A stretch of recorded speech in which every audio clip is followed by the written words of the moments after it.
Little did I know when I first read The Killer Angels, the novel by Michael Shaara, that it would so profoundly influence the course of my life.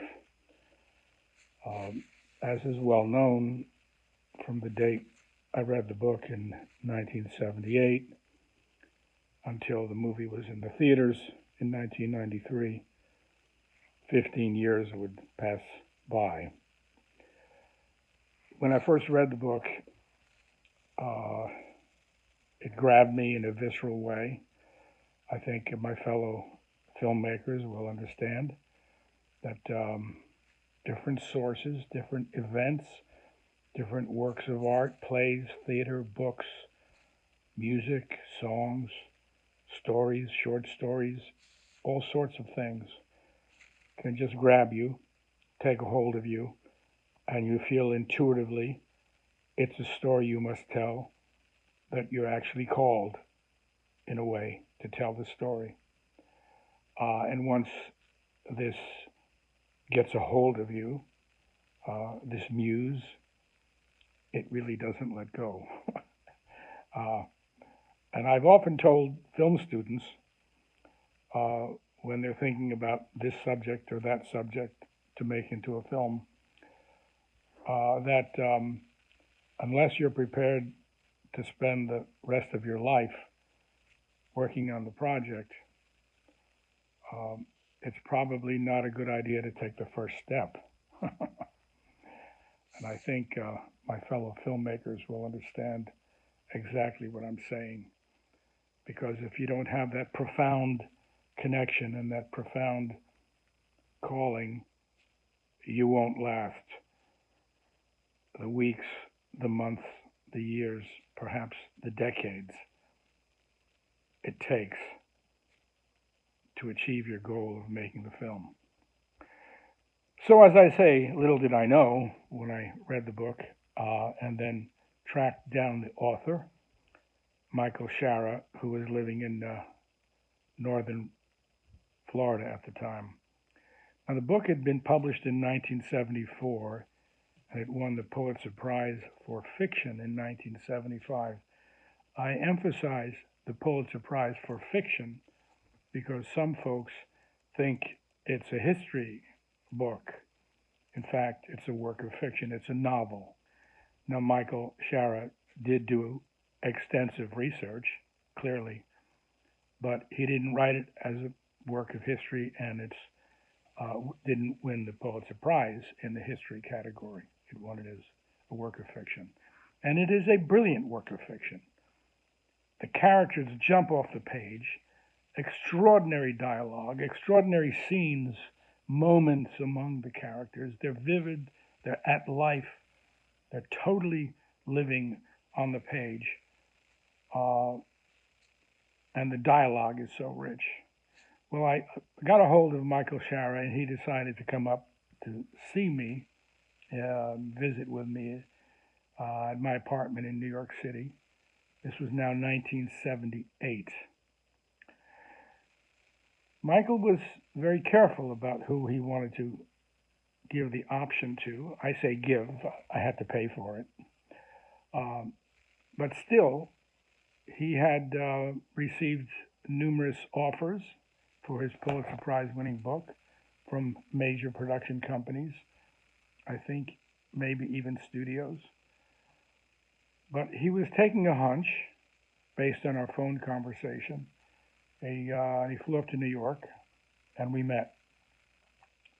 Based on a couple of meetings, I think we had dinner, we might have met the next day, and he decided he would trust me with the option. Which we went to contract. I sent him a check, and we started down that road. Soon after Michael Shaara and I completed our option deal on The Killer Angels, he suggested that I meet him in Gettysburg to walk through the battlefield. Now, I had visited many battlefields as a child and in my youth. My father took my brother and I to Fort Ticonderoga and Fort William Henry and many sites from the colonial era, from the French and Indian War, from the American Revolution, but I'd never been to a Civil War battlefield, growing up in New Jersey, being a Yankee. So this was my first time ever at any Civil War battlefield, and I got to walk it with the author of the book. Michael insisted that we take 3 days, so we arrived the day before, and then we spent the next 3 days walking through the Gettysburg battlefield with Michael Shaara as my tour guide. And of course, he walked through the battle as he wrote it in his novel. As everyone knows, his novel is not a comprehensive history of the entire battle. It doesn't pretend to be such. It's an imagined fictional account as he tells the story over the 3 days of the battle, as he follows Joshua Lawrence Chamberlain essentially on the northern side, with other references to other generals such as General Hancock and General Reynolds, and on the first day, General Buford. And on the Confederate side with Robert E. Lee, Longstreet, and to a lesser extent, Armistead and Pickett. So we spent 3 days, one day at a time, walking through his novel so that I could better understand how he envisioned the battle, and also so that I could understand and get an appreciation for how it was fought and why the commanders made the decisions they made at the times they made them. As anyone who's studied battle history, war history, even cursorially, one understands right away that topography, that the ground is immensely important. It's probably important right now in battles that are being fought in faraway places like Ukraine, for instance. Very important. But in the 19th century, you can imagine how very important it was in a time before satellites, before all the electronic wizardry at our command today, when battles were fought when the sun rose and the sun set, rarely at night, and the lay of the ground was so important. So it was very informative for me to walk through the battle, to walk through the first day, to see what Buford confronted when he looked to the west, the advancing Confederate troops. When I walked up into the cupola, I could see his point of view when he mounted into the Lutheran Theological Seminary, to see further what was being amassed on the Confederate side, to walk through Little Round Top and the Big Round Top and Devil's Den, all those events that would be portrayed in the second day, and to walk across the field of Pickett's charge, and to stand from the Confederate point of view and to walk across the field with Michael Shaara, and to stand at the Yankee positions that were being assaulted on the third day. We walked through everything quite leisurely, unhurried, and it gave me an immense appreciation for how the battle was fought and how the commanders made the decisions they made. So that I was imbued with this when I got back to New York and started writing the screenplay. Now, years later, it's been many, many decades since that meeting, and it's been 32 years since the film came out, as I'm speaking to you now. So I'm sure there are some who might say, oh, they're sorry that Michael Shaara made that deal with me. And I understand there's a wide variance of opinion always. And as one of our presidents, Harry Truman, once said famously, if you can't stand the heat, get out of the kitchen. And if you're in the motion picture business, and you can't stand the heat, you shouldn't be in the motion picture business. So I'm used to the criticism, and a lot of it is deserved, and a lot of it I take to heart. A lot of it is nonsense, and some of it is downright mean-spirited, but that's the way of the world. But in any case, Michael did make the deal with me. I did start on the option, and I immediately got to work on the screenplay. I say immediately got to work. It took me some time to get it on the page. And when I had my first drafts, which took me months to do, I sent it to close friends in the industry, in theater, in film, for their feedback, which I always do. And it's a two-way street.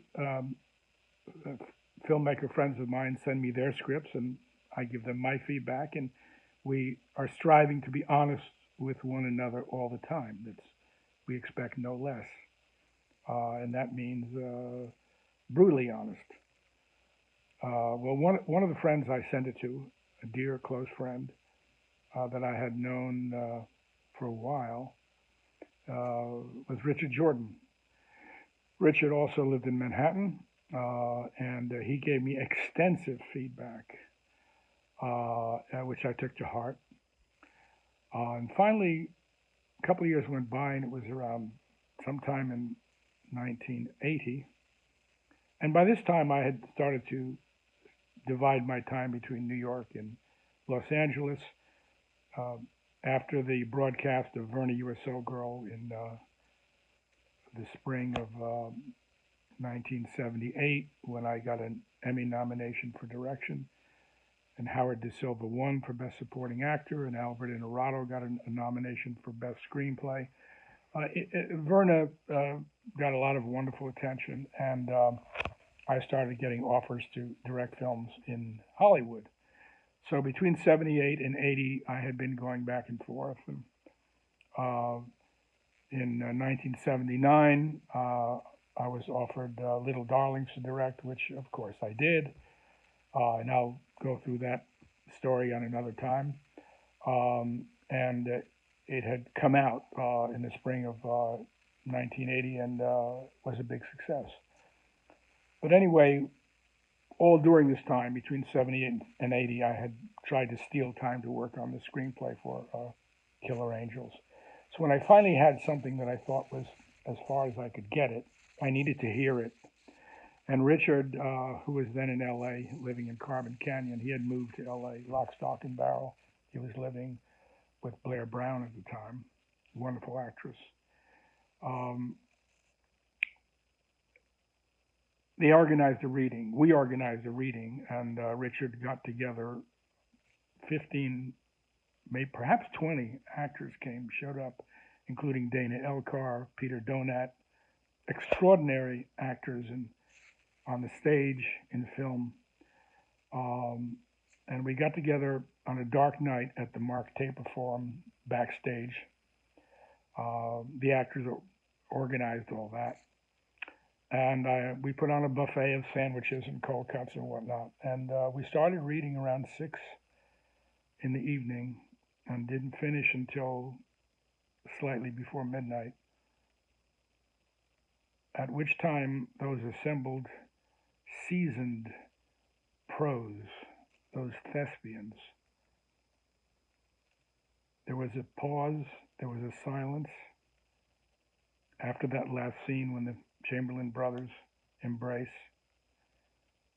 and they broke out into a spontaneous applause, a spontaneous, sustained, heartfelt applause.